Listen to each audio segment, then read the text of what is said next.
Eh ben, bienvenue pour la deuxième partie de ce LFT cet après-midi.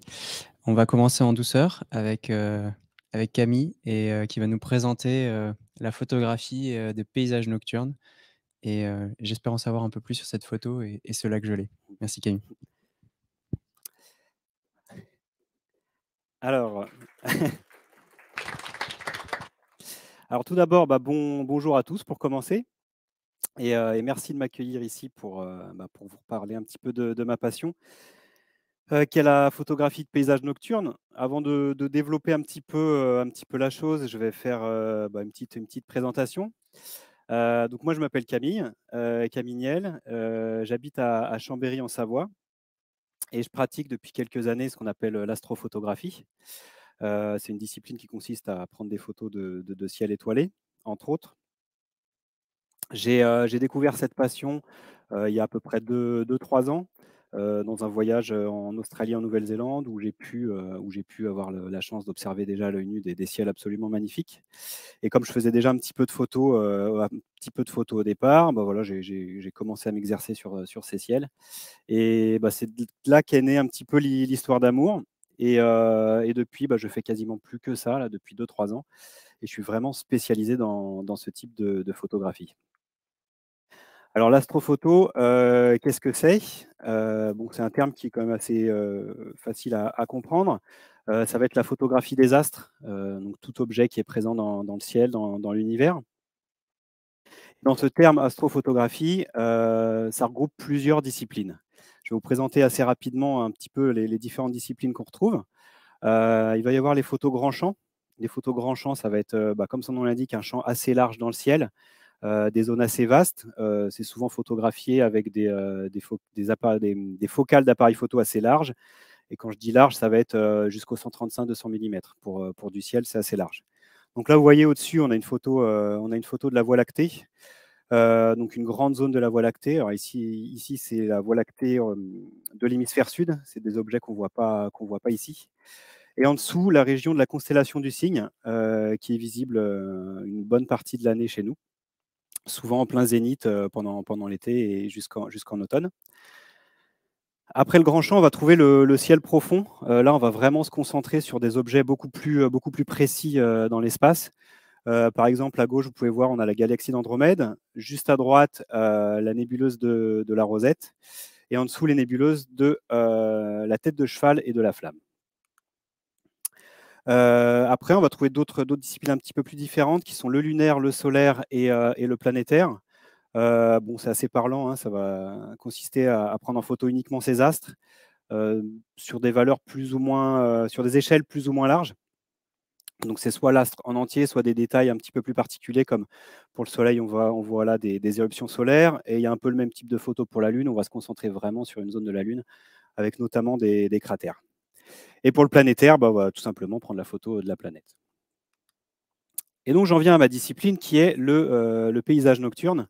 C'est assez simple à comprendre, hein. Ça va être prendre des photos de nuit, avec une partie céleste et une partie terrestre.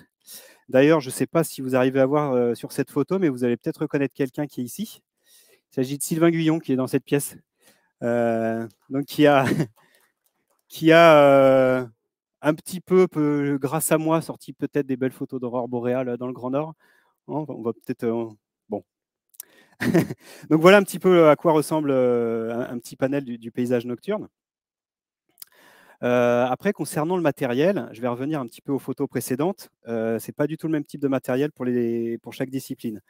Donc là, pour ce qui est grand champ, ciel profond et lunaire, solaire, planétaire, on a du matériel qui est quand même assez lourd et imposant, donc qui est très difficile d'être mobile avec ça, hormis mettre ça dans des caisses, dans la voiture et partir sur un parking dans un lieu isolé. Mais globalement, voilà, c'est pas le genre de setup qui est très nomade. Contrairement au paysage nocturne, où là, un simple trépied et appareil photo, ça suffit pour commencer. Donc là, par exemple, voilà un petit peu le type de setup que j'utilise. Ça, c'est le setup que j'avais, par exemple, l'été dernier. Là, je suis à 2000 mètres d'altitude en pleine montagne. Donc j'essaye d'aller au plus léger, au plus compact, hein, même si ça représente plusieurs kilos de matériel. Il faut quand même le trimballer dans le sac à dos, donc je vais au plus léger.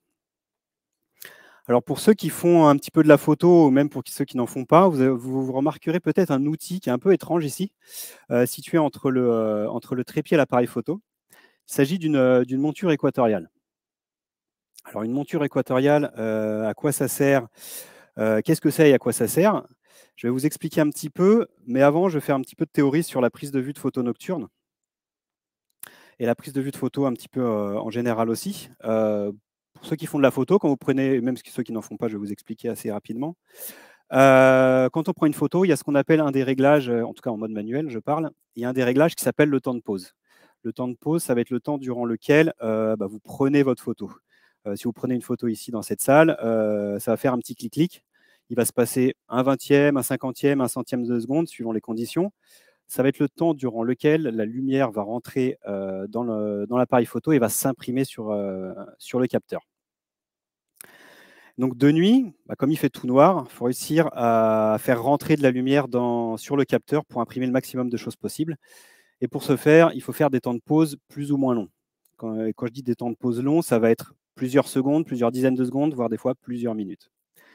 Donc plus on pose longtemps, plus il y a de la lumière qui rentre, plus on fait ressortir de détails. Le moindre petit point lumineux dans l'obscurité totale, il va décupler, ça va être décuplé sur la photo finale parce que l'appareil va faire révéler beaucoup plus de choses que l'œil ne peut voir. Donc on va faire des temps de pause longs, mais pas trop longs.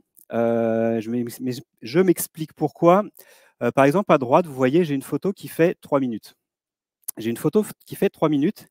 Et petit détail important, c'est que la Terre, elle tourne. Donc la Terre, elle tourne, et de notre point de vue terrestre, le ciel va bouger. Donc durant la nuit, nos étoiles, elles ne sont jamais à la même position au fil du temps. Donc pendant ces 3 minutes de temps de pause, par exemple, j'ai de la lumière qui rentre, et pendant ce temps-là, mes étoiles, elles bougent. Et on voit que sur la photo finale, ça crée un petit filet d'étoiles. C'est créer un filet d'étoiles, et c'est quelque chose qu'on ne veut pas, sauf effet artistique. Donc, il faut faire un temps de pause beaucoup plus court afin d'avoir juste un point où que nos étoiles soient bien rondes, pour avoir une photo, je ne vais pas dire parfaite, mais une belle photo de ciel étoilé. Alors ça va dépendre de plusieurs choses, notamment la taille du capteur et la focale qu'on utilise. Mais moi, par exemple, ici, dans le setup que j'ai utilisé, vous voyez la photo à gauche, j'ai un temps de pause de 13 secondes. C'est mon temps de pause maximal avant d'obtenir un filet d'étoiles. Donc, je reviens à la monture équatoriale.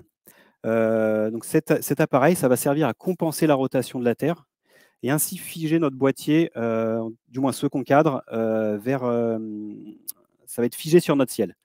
Donc là, on voit la monture en action, hein. On voit bien que l'appareil, pendant plusieurs dizaines de minutes, il tourne tout seul. Et je suis figé sur mon ciel, ce qui me permet de faire des temps de pause beaucoup plus longs qu'à la normale, donc beaucoup plus longs que 13 secondes. Je peux atteindre plusieurs dizaines de secondes, voire plusieurs minutes. Et ainsi, emmagasiner beaucoup de signal sur mon capteur et donc faire révéler beaucoup plus de choses. C'est d'ailleurs ce que j'utilise dans la majorité de mes photos que je vous montrerai juste après. Ensuite, donc les conditions pour réaliser une photo de paysage nocturne. Donc il y a plusieurs facteurs à prendre en compte, évidemment, à commencer par une météo favorable. Évidemment, si on prend des photos de nuit, de ciel nocturne, il faut un ciel qui soit dégagé, qu'il n'y ait pas ou peu de nuages qui viennent déranger notre scène. Ainsi qu'un vent tolérable. Le vent tolérable, premièrement, question de confort, parce que c'est toujours plus agréable quand il n'y a pas de vent, hein. Surtout s'il fait déjà 0, 5, 10 degrés la nuit, hein. S'il n'y a pas de vent, c'est toujours plus simple. Et aussi, pendant que je prends les photos, l'appareil ne doit absolument pas bouger. Donc s'il y a un peu trop de vent, il risque de faire bouger l'appareil photo, et la photo est complètement ratée. Donc il faut réessayer. Et puis si vraiment c'est que des rafales, ça peut faire foirer la session. Pour consulter les prévisions, c'est simple, hein, il faut aller sur les sites internet et les applis. Moi, je vais utiliser Météo Blue et Clear Outside, qui sont les applis que j'utilise depuis déjà quelques années et qui sont assez fiables. Ensuite, il va y avoir l'absence de lune. Alors, c'est un peu facultatif parce qu'on pourrait très bien faire des photos de paysages nocturnes avec la présence de la lune, ce qui rend de très belles photos. Moi, je vais vous parler un petit peu plus de mon cas où j'aime bien jouer avec l'absence de lune et avoir vraiment un ciel très, très noir pour faire révéler le plus de choses possible. Et ça représente à peu près une quinzaine de jours par mois. Donc là, vous voyez un calendrier lunaire avec sur l'axe horizontal en haut les mois. de l'année, et puis sur l'axe vertical, les jours. Les ronds blancs, ça va être les pleines lunes, les ronds noirs, les nouvelles lunes, et entre deux, les différentes phases de la Lune. Donc on voit qu'au final, ça représente à peu près toute cette, voilà, toutes ces périodes où c'est un peu noir, ça va être les périodes propices aux photos, ce qui représente à peu près une quinzaine de jours par mois. Donc il faut le prévoir un petit peu à l'avance quand on fait du paysage nocturne, savoir quelle période de quel mois sera propice à ce genre de photos. Ensuite, il faut éviter la pollution lumineuse. La pollution lumineuse, c'est une vraie catastrophe pour ce genre de photos, parce que ça nous empêche de voir énormément d'étoiles et donc d'en photographier. Et pour ce faire, c'est simple, il faut s'éloigner des villes. Il faut s'éloigner des villes. Donc ici, vous avez une carte de pollution lumineuse de la France, avec voilà, un code couleur qui est assez simple, hein. Vous avez les bleus plus ou moins foncés, qui sont des zones peu ou pas polluées. Et plus on va vers le jaune, orange, rouge, jusqu'au violet blanc, là, ça devient une vraie catastrophe. On voit à Paris, c'est complètement bouché, hein. Donc faut s'éloigner des villes. Alors, on a des zones un petit peu entre deux. Vous voyez, un petit peu partout, il y a des zones un petit peu vertes, bleu, verte et verte, jaune. Ça reste quand même des zones qui sont quand même pas mal pour ce genre de photos. Notamment, moi, j'en fais pas mal dans ces zones-là, et c'est déjà très, très bien. Surtout si on veut commencer et qu'on n'a pas forcément l'envie ou les moyens d'aller très, très loin perdu dans le ciel. Pardon. Et ben, c'est déjà pas mal. Donc globalement, on voit qu'en France, on est plutôt pas mal loti comparé à d'autres pays en termes de pollution lumineuse, hein. C'est sûr qu'il faut un petit peu s'éloigner de temps en temps. Mais si on compare avec la Belgique, l'Allemagne et le nord de l'Italie, nous, on est plutôt bien. Et enfin, dernier facteur à prendre en compte, c'est la disponibilité. On a tous une vie, on a tous un travail, on a tous des choses à faire, et on n'est pas forcément disponible, même si ces conditions sont réunies. Ou alors, il faut avoir la motivation. Il faut être motivé pour pouvoir sortir. Parfois, on est chez soi, on est bien au chaud, on a envie de regarder un bon film, prendre l'apéro avec les copains, donc on n'a pas forcément envie d'aller faire les photos. Donc voilà, moi le premier, hein, il y a plein de fois où les conditions sont très bonnes, et malheureusement, je ne trouve pas la motivation d'y aller. Donc quand on met ça un petit peu bout à bout, en tout cas pour ma part, ça va représenter environ 10 à 15 sorties par an. 10 à 15 sorties, ça reste très, très peu. Sur une année, forcément, c'est peu. Donc ça laisse peu d'occasions pour produire des photos. Alors, contrairement à ce que je faisais au début, j'essayais d'apprendre, d'acquérir des capacités techniques et de prendre de l'expérience. Et je faisais beaucoup de sorties, beaucoup de photos. Et au final, elles se ressemblaient toutes. J'avais toujours une voie lactée, un paysage, mais les mises côte à côte, c'était toujours les mêmes. Maintenant que j'ai un petit peu ce bagage technique, je vais plus travailler sur le côté créatif et vraiment préparer mes compositions afin de créer des images qui soient pertinentes. Donc maintenant, je vais essayer de me concentrer sur un travail qui va être plus, que ce que je considère plus qualitatif que quantitatif. Alors maintenant, voilà, je vais vous emmener un petit peu dans mon univers. Et donc moi, je vous avais dit que j'habitais Chambéry et que j'exerce beaucoup en montagne, mais on va commencer un petit peu par le bord de mer. Donc ça, c'était l'été dernier. L'été dernier à l'île de Ré, donc j'étais en vacances là-bas. Et puis, à chaque fois que je vais quelque part, hein, en général, je pars avec mon matériel, surtout en période estivale, qui est la période propice vraiment pour le cœur de la Voie lactée, hein. C'est de cette zone-là, le cœur de la Voie lactée, qui est présent de mai à octobre à peu près. Et donc j'avais vu qu'à l'île de Ré, la pollution lumineuse, c'était pas si mal pour prendre des photos. Alors j'ai décidé d'y aller avec mon matos. Et je me suis rendu sur une plage, j'y étais la journée déjà, je bronzais, et puis le soir, j'ai décidé d'y retourner pour faire des photos. Donc des conditions qui sont très agréables, moi qui suis habitué à la montagne. Là, j'ai la chance de pouvoir être pieds nus et en polaire, dans des températures qui sont plutôt douces, ce qui est pas souvent le cas. Et j'ai pu donc créer cette photo dans un environnement qui m'est pas forcément familier, dans lequel je suis pas trop à l'aise, hein. Déjà le sable et le sel, j'ai horreur de ça. Et puis c'est tout plat. Moi, j'aime bien quand c'est escarpé, qu'il y a du relief. Alors je me suis creusé un petit peu la tête pour trouver une composition, un petit peu originale. Et surtout que j'étais en vacances, j'avais pas envie de me casser la tête non plus à faire des repérages pour trouver des lieux. Donc voilà, j'ai un petit peu cogité, et puis j'ai eu cette idée, de laisser mes empreintes de pas sur le sable, afin de créer cette photo finale avec mes traces de pas qui se dirigent vers la Voie lactée. Alors on peut voir un peu sur la gauche là la pollution lumineuse.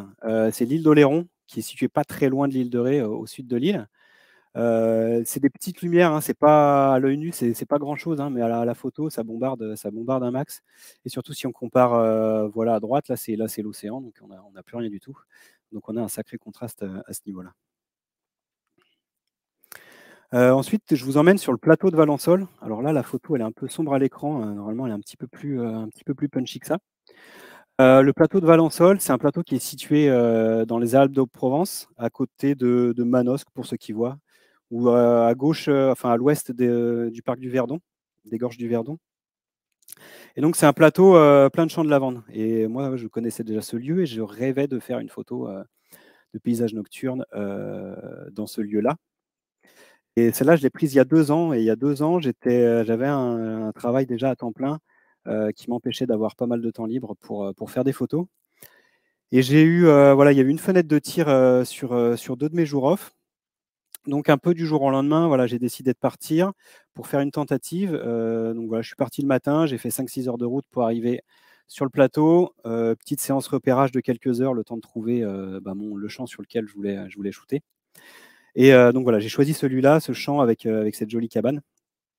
Et j'ai attendu la nuit et j'ai pris ma photo.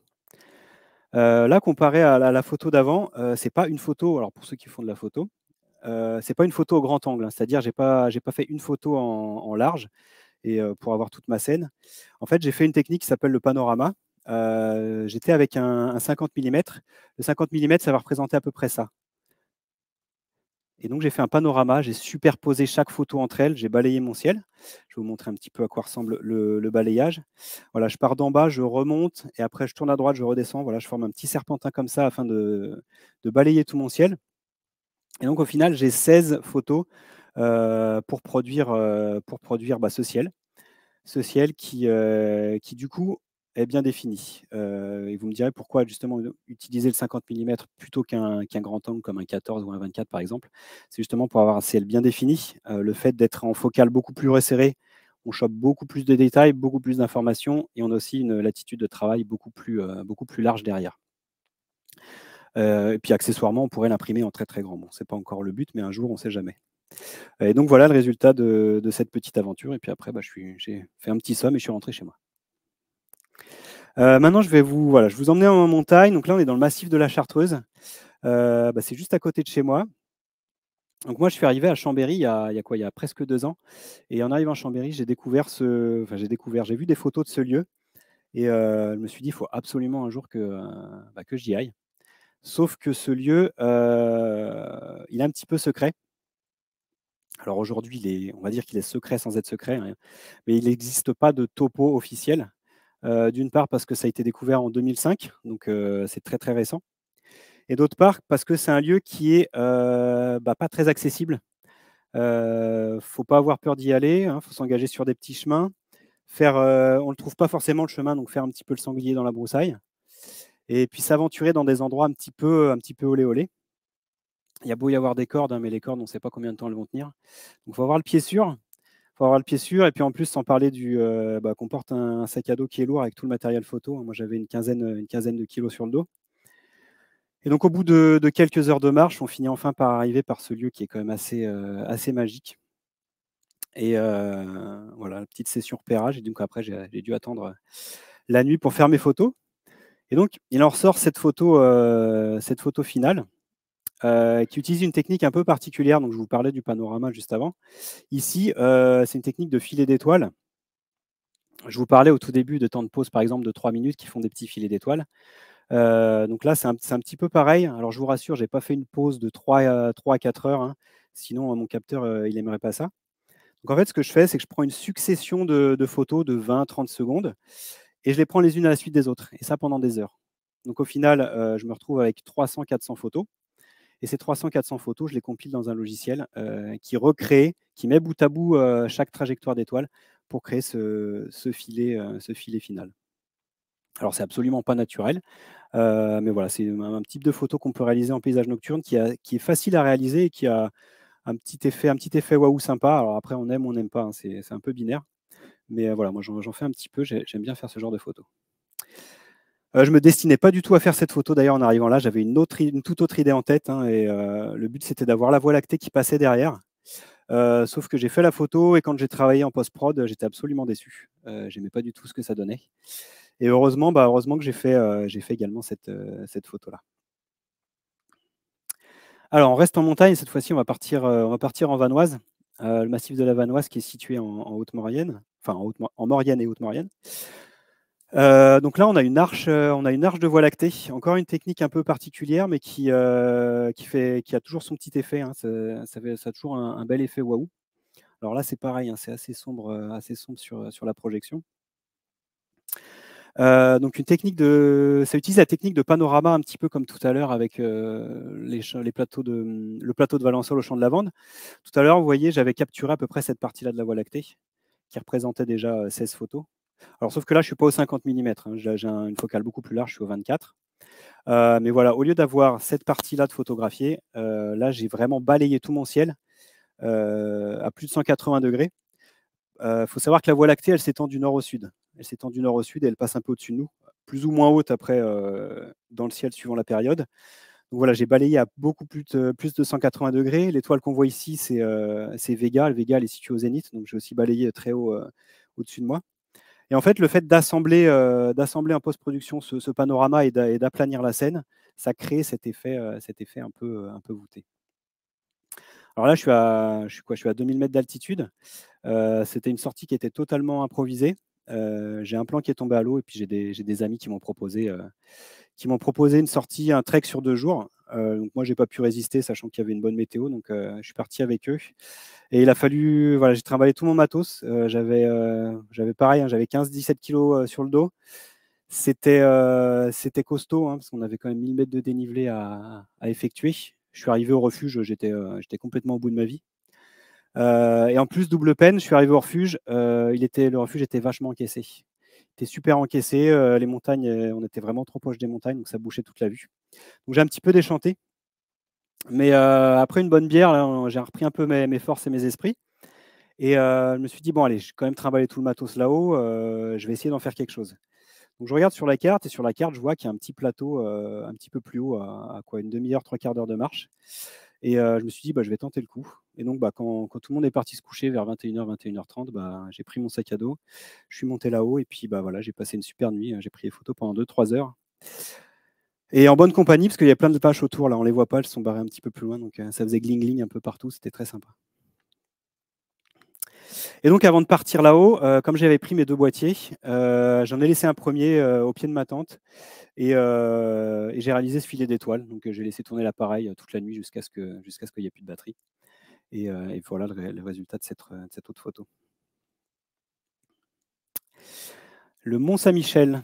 Alors, vous avez peut-être déjà vu cette photo. J'ai eu la chance qu'elle soit pas mal relayée sur les réseaux sociaux et sur quelques médias télé et papier. C'est une photo dont je suis super fier. Super fier parce que contrairement aux autres photos que je vous montrais, d'habitude, je les réalise tout seul. J'ai une idée en tête et je fais en sorte de la réaliser tout seul parce que je n'ai pas forcément besoin d'être avec quelqu'un ou alors si j'ai besoin de compagnie pour avoir un réconfort. Ça, c'est vraiment un travail d'équipe parce que vous voyez, on est au milieu de la baie. On est au milieu de la baie du Mont-Saint-Michel. Donc, je suis vraiment au nord du Mont-Saint-Michel. Donc là, je suis dans la baie et après, il y a l'océan. Donc, c'est un lieu qui est quand même hostile, la baie du Mont-Saint-Michel, à cause des marées et des sables mouvants. Donc, il a fallu que je trouve un guide qui accepte un peu l'idée folle de réaliser ce genre de cliché. Et j'ai eu la chance d'en trouver un assez rapidement, justement, qui a accepté cette aventure. Et il m'a fallu par derrière obtenir des soutiens financiers et logistiques parce que je suis resté une semaine là-bas à attendre un bon créneau. Pourquoi un bon créneau? Parce que tout à l'heure, je vous parlais des différentes conditions pour réaliser une photo de paysage nocturne. Et là, en plus, il faut ajouter la marée basse. Parce que quand la marée elle est haute, là, on est les pieds dans l'eau, voire même sous l'eau. Donc, ça fait un facteur supplémentaire qui laisse, dans une année, pour réaliser ce type de cliché, à peu près une semaine dans l'année. Ça représente, c'est aux alentours de fin mai. Donc, là, elle a été capturée vers le 28 mai, je crois, si je ne dis pas de bêtises. Donc, un créneau très court. Donc, je me suis rendu pendant une semaine là-bas en attendant et en espérant qu'il y ait une fenêtre de tir propice. Et puis, coup de bol. Coup de bol parce que dans la baie, pour qu'il n'y ait pas de nuages et qu'il y ait assez peu de vent, c'est quand même plutôt rare. Et en plus, voilà, j'ai vraiment eu les conditions idéales.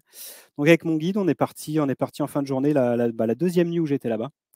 La deuxième nuit, on est parti. On a traversé la baie déjà, là, une sacrée aventure, hein. J'ai un très bon souvenir de ça. Donc on a traversé la baie au coucher du soleil. Donc on a la baie pour nous tout seuls, dans des lumières absolument magnifiques.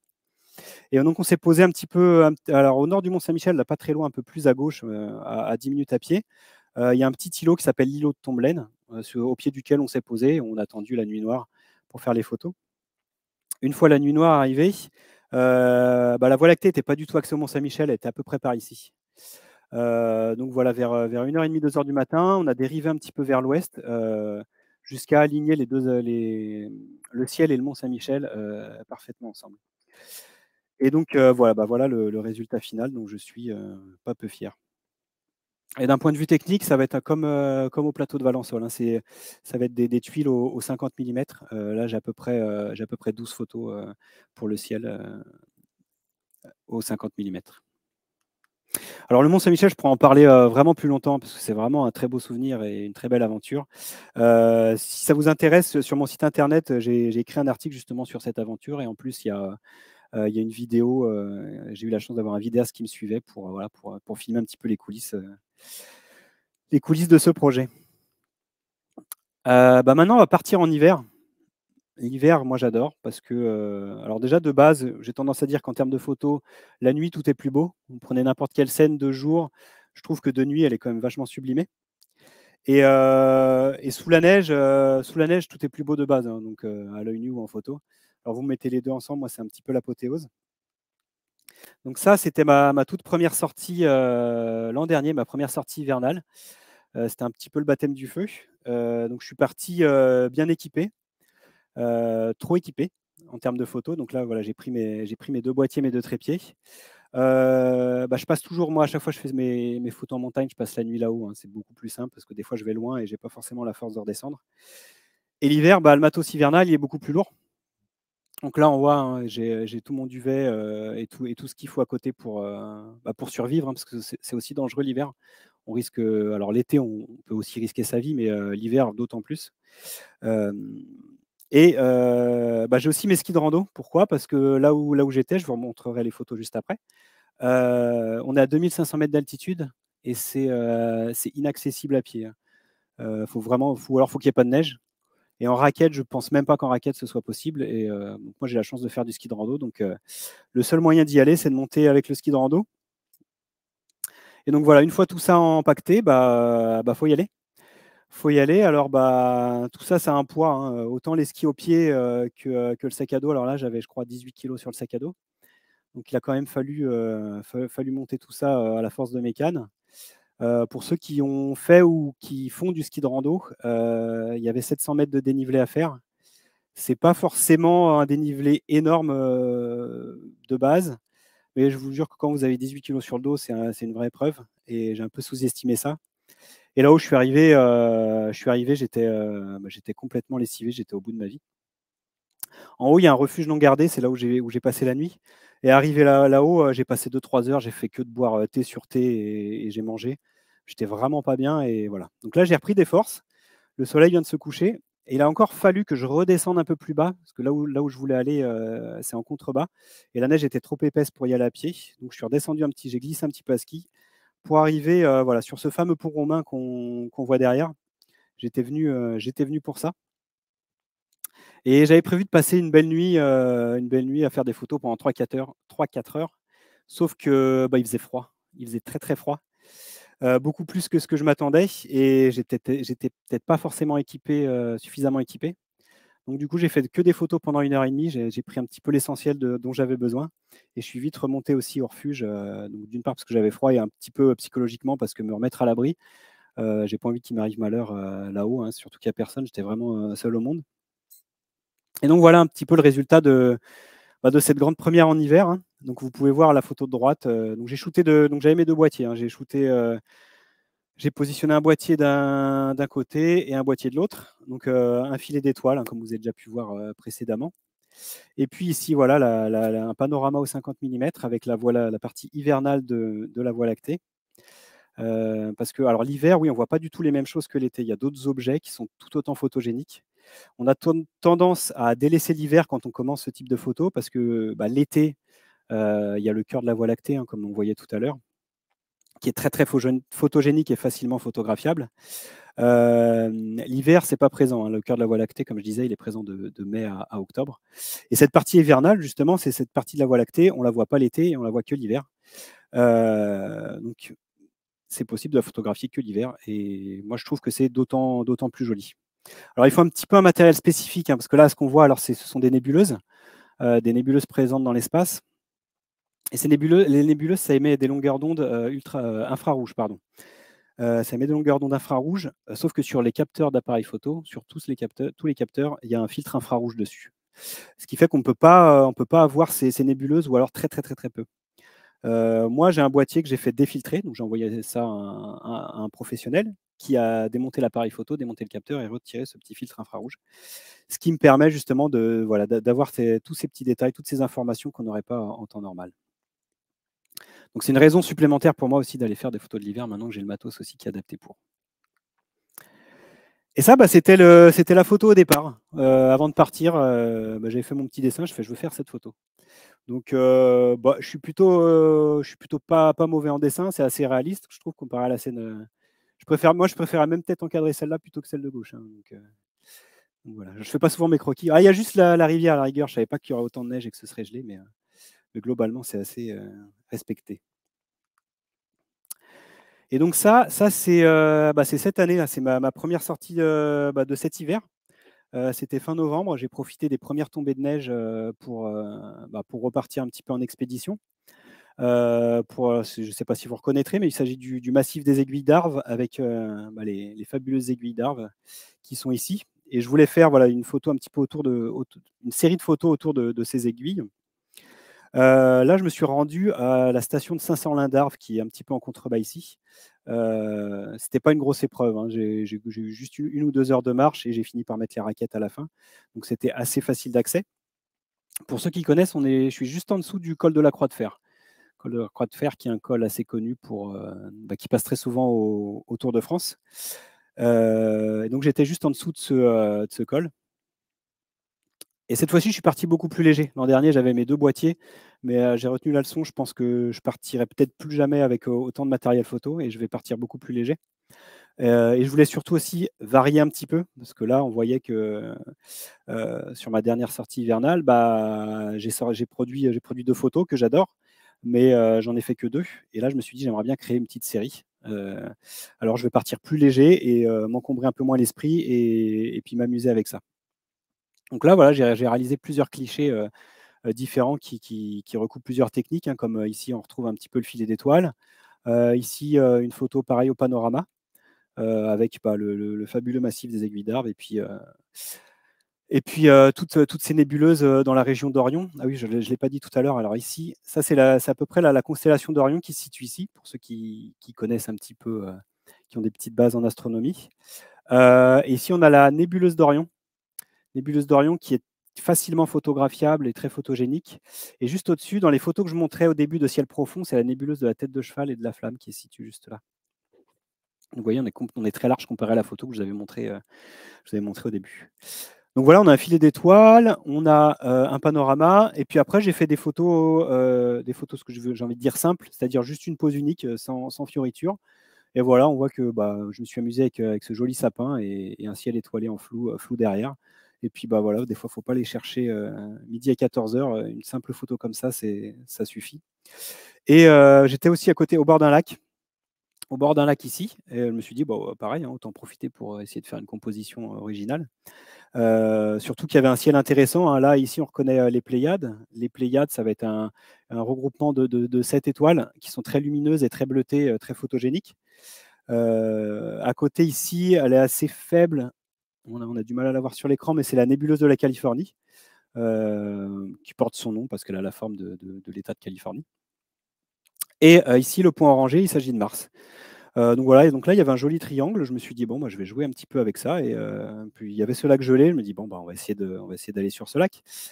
Je me suis pas aventuré trop loin parce que je sais pas aller je connaissais pas l'épaisseur de glace, hein, donc je me suis dit: «Je vais juste faire quelques mètres, un peu devant, j'ai pas envie de finir les pieds trempés». Dans le doute, je savais que c'était pas profond si jamais ça craquait et puis je savais que je pouvais retourner à la voiture, hein, sinon si j'étais paumé en pleine pampa à des heures de marche, je pense pas que j'aurais tenté la chose. Et bah, ça, c'est mon camp de base.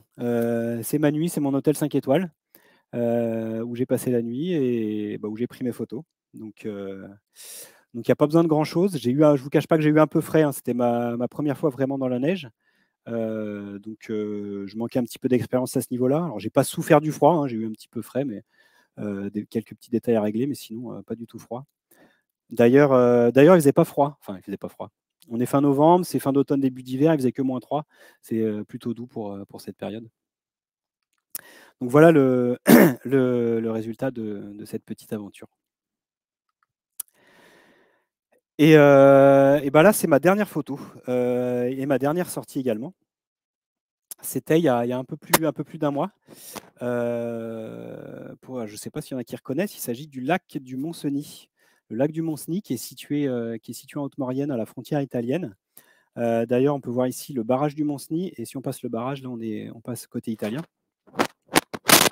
Donc là, on a une arche hivernale. Vous avez vu tout à l'heure, j'avais fait créer une arche de Voie lactée, pendant l'été. Donc on voit absolument pas les mêmes choses l'hiver, hein. C'est la même technique, hein, c'est juste que le cœur de Voie lactée, il est quelque part sous l'horizon, hein, il n'est pas du tout visible. Et donc on a toute cette partie hivernale qui est beaucoup moins lumineuse. C'est plus dur d'avoir des détails, mais moi que je préfère. Pourquoi? Parce qu'on en voit déjà beaucoup moins.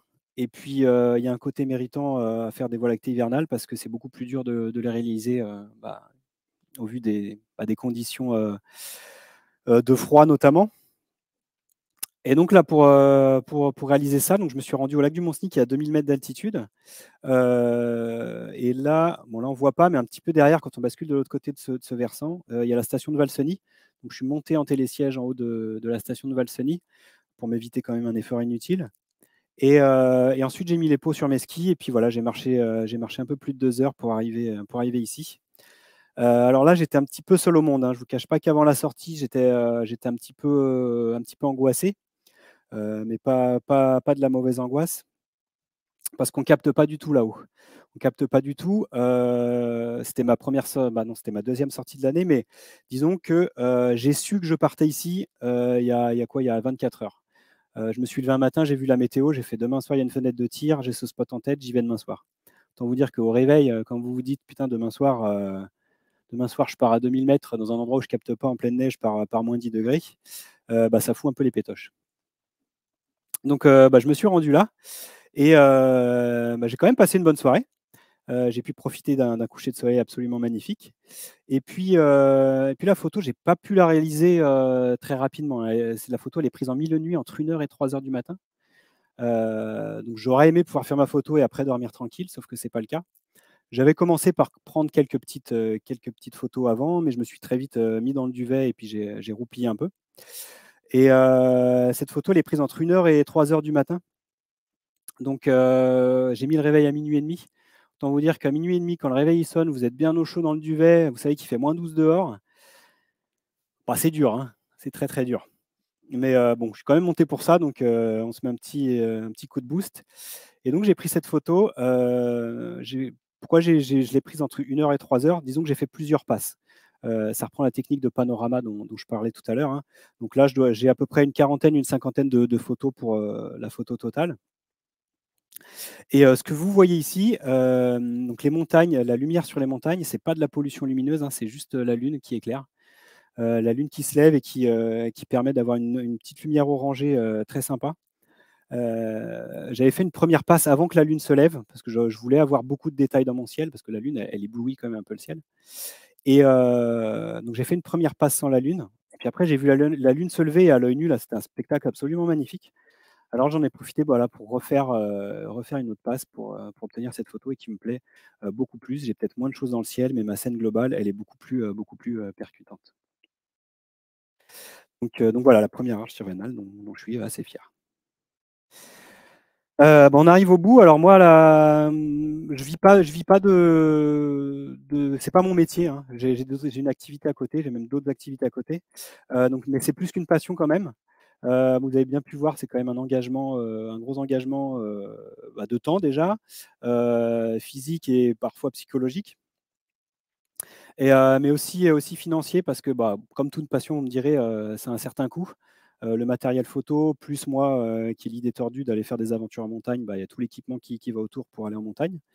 Donc voilà, pour essayer de continuer à produire des photos et des projets, je propose mes tirages, enfin mes photos en tirage.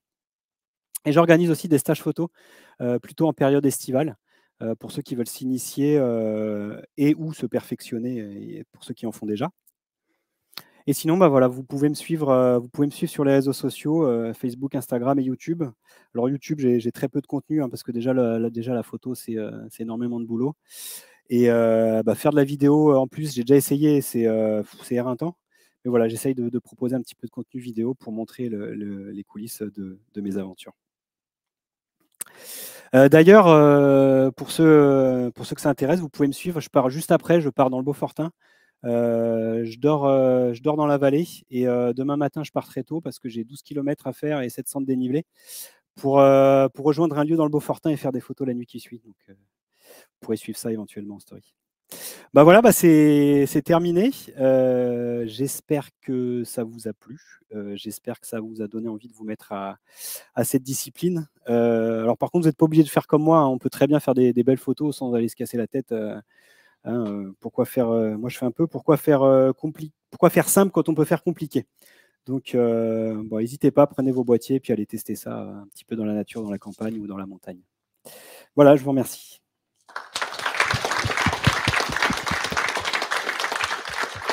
Et il nous reste un petit peu de temps, je pense. Donc si vous avez quelques questions, n'hésitez pas.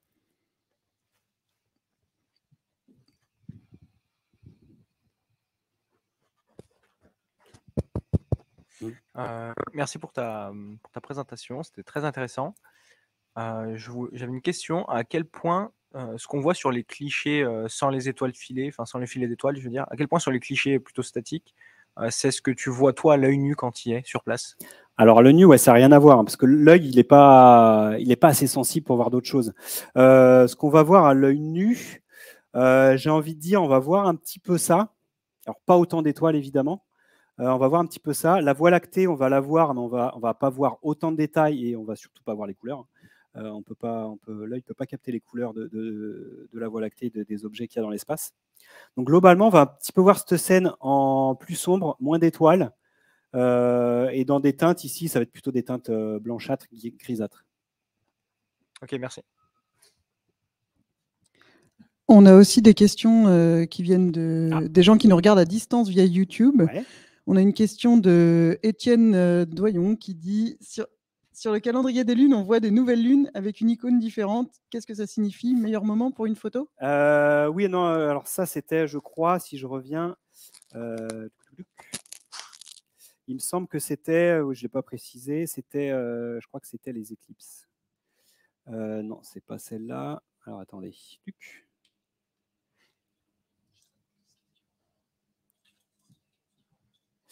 Hop. Voilà. J'imagine que c'était ça pour la question. Mais ça, en fait, c'est les éclipses. On voit là où il y a une petite légende. C'est l'éclipse solaire, d'ailleurs. Donc ça, c'est une éclipse solaire, et là aussi. Et à l'inverse, on a des éclipses lunaires qui sont... Voilà, il y en a une ici. Et là. Donc le 20 avril, il y a une éclipse solaire. Alors, je crois qu'elle n'est pas visible en France. Ça doit être plutôt dans l'hémisphère sud, mais je n'ai pas encore regardé exactement. Donc voilà. Merci. Il y a encore des questions sur du matériel. Une question de Sébastien Drode. Tu utilises quoi comme sac à dos pour transporter tout ton matos, surtout quand tu as une partie rando avant d'arriver dans ton lieu de choix? Ouais. Alors quand je pars juste une soirée où il n'y a pas beaucoup à marcher, j'ai vraiment un sac photo, un sac dédié photo de la marque F-Stop, qui est en soi, c'est un sac un peu lourd, mais qui est très bien foutu pour ranger son matériel photo. Donc moi, j'aime beaucoup cette marque. Mais par contre, c'est beaucoup trop lourd et pas assez volumineux. Enfin, il en existe des versions un peu volumineuses. mais qui sont beaucoup trop lourdes pour moi pour ce que je fais. J'utilise, moi, en fait, c'est un sac ultra léger qui fait 400-500 grammes. Que j'ai fait faire par un artisan. En fait, il est fait sur mesure, dans lequel je mets tout mon matos. C'est en général le sac que j'utilise pour randonner l'été, parce que j'ai l'habitude de randonner au plus léger possible. Donc, j'ai du matos ultra light. Donc, j'utilise ce sac. La première fois que je l'ai utilisé pour aller faire des photos, j'angoissais savoir s'il allait supporter le poids du matériel. Et finalement, je vois bien qu'à 15-18 kg, je peux encore l'utiliser. Pour la marque, pour ceux que ça intéresse, alors c'est un artisan français qui habite au Japon. Donc ce monsieur, il a un boulot là-bas, mais à côté, il produit des sacs ultralight. Et la marque, c'est Kinpusan, K-I-N-P-U, plus loin S-A-N. Voilà. Merci. Il y a encore des questions, toujours matériel, mais cette fois côté photo. Une question de Paul. Je me doute que c'est assez variable, mais une fourchette de prix pour le matériel de base? Ouf. Ouais, en effet, c'est très, très variable. Il veut peut-être dire le prix d'entrée. En fait, rien qu'avec un boîtier et un trépied, on va dire même bas de gamme, on peut déjà commencer à s'initier à ces disciplines. Alors, c'est sûr qu'on n'aura pas ces rendus-là, hein. Mais on peut déjà s'initier et je peux vous assurer que même si on a du matos bas de gamme, faire sa première photo, voire réaliser sa première photo de Voie lactée, c'est quand même superbe. Donc déjà, trépied plus boîtier, plus optique évidemment. Donc en plusieurs centaines d'euros, ça peut déjà suffire. Et on peut même faire au smartphone, hein. Maintenant avec les smartphones, on peut faire des choses absolument impressionnantes. Et on peut même réaliser des photos de Voie lactée et de ciel étoilé. Et après, ça peut monter jusque... Merci. J'ai encore une question sur le matériel qui est matériel photo et froid, entre parenthèses la batterie. Ton retour d'XP? Ouais, alors ça, c'était ma première sortie hivernale. C'était un peu ma grande question. Je fais comment va tenir la batterie? Et alors déjà, l'électronique de base, ça aime bien le froid, hein. Donc ça, je n'avais pas trop d'inquiétude, même pas par des températures moins 10, moins 15, ça ne m'inquiétait pas. Je me posais un petit peu des questions à propos de la batterie. Et j'ai été assez surpris que ça n'a pas tant impacté que ça, bizarrement. Donc, je peux très bien faire une sortie une nuit entière. L'appareil, il ne tourne pas toute la nuit en permanence, hein, mais je peux faire une nuit entière avec une seule batterie. Par contre, j'en prends quand même 2 ou 3 si jamais je fais des filets d'étoiles, par exemple, où je préfère avoir une batterie pleine et puis au cas où. Merci. Et une autre question de Marion. Combien de temps en moyenne il te faut pour réaliser une photo, prépa, prise de la photo et post-prod? C'est très variable. C'est très variable. Une photo, ça peut se préparer longtemps en avance, comme à la dernière minute. Donc, la prépa, ça va vraiment être très variable, hein. Par exemple, la photo du Mont-Saint-Michel, celle-là, je l'ai imaginée 1 an auparavant. Après, j'ai regardé comment il fallait la faire. Après, j'ai vu que ça avait quand même un certain coût. Donc, j'ai cherché des financements pour pouvoir la réaliser, etc., etc. Donc, il y a une partie qui est un petit peu longue. Et sur place, en général, c'est la nuit, hein. Donc, ça va prendre une journée, une nuit et le lendemain, le temps de rentrer. Donc, on peut dire 2 jours. En visant un petit peu large. Et après, la post-prod, c'est très variable. Je peux reprendre l'exemple du Mont-Saint-Michel. Il m'a fallu, je crois, 2 jours, un peu plus de 2 jours pour la travailler. Parce que j'ai pris mon ciel et mon sol séparément.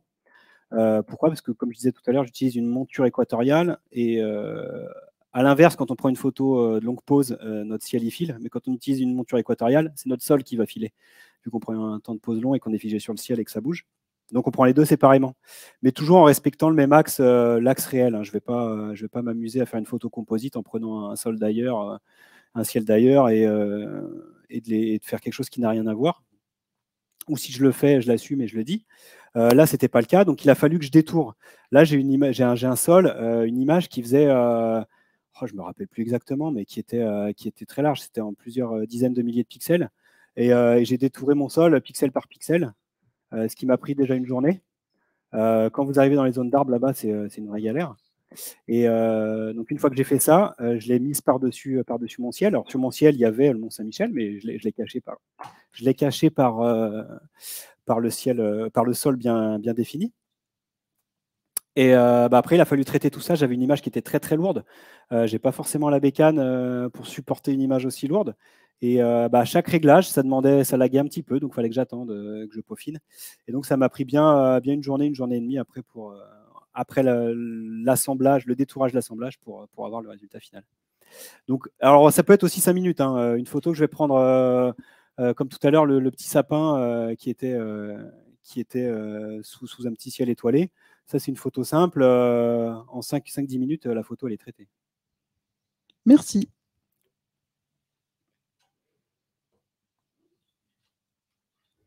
C'est tout pour moi. Il n'y a pas d'autres questions. Merci.